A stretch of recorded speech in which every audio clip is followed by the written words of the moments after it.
Time Trippin' with Neil deGrasse Tyson. I'm Trudi Daniels, and this is 5 Things You Should Know.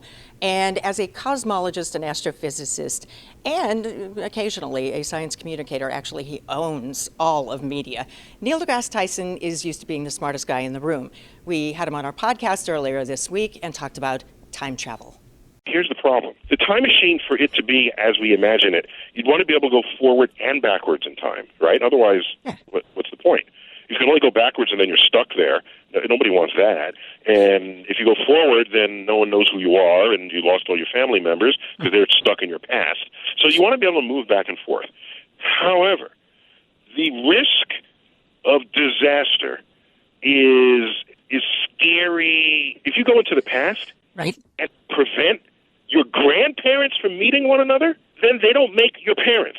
And then your parents don't make you. That you wouldn't have been alive to go back in time to prevent your grandparents from meeting one another. Oh my God, a temporal anomaly on our podcast. Exactly.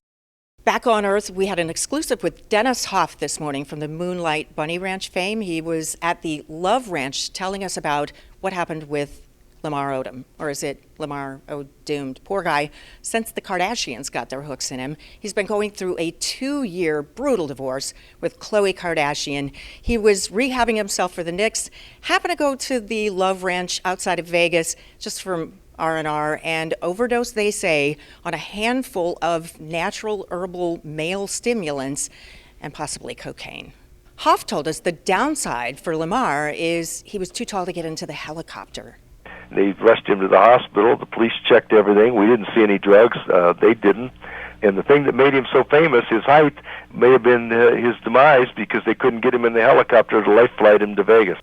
Locally, there was a bizarre scene about a week ago when at that new Orchard Lake and 14-mile roundabout, a doctor got into an accident, and when they popped his trunk to see what was going on in there, it was macabre. There were fetal tissue jars and fentanyl. They suspect, but police haven't charged him yet, with possibly an out-of-the-trunk abortion operation. Yeah, right. Maybe in Portland, Oregon, candy corn is the most popular candy out there. That's according to a website claiming that candy corn is number one. They actually do sell something like 9,000 metric tons of candy corn this time of the year. But Reese's Pieces, for states with better taste like Michigan, is the number one candy of Halloween. Be advised, the original recipe for candy corn was sugar and carnauba wax, and that's the stuff you use on your car. So I wouldn't put that in my mouth.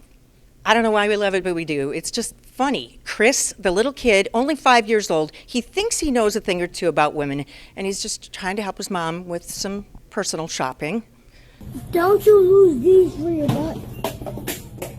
Don't do what? Don't you lose these for your butt? What do you mean? Do you lose these for your butt? Just trying to help, and that's 5 things you should know.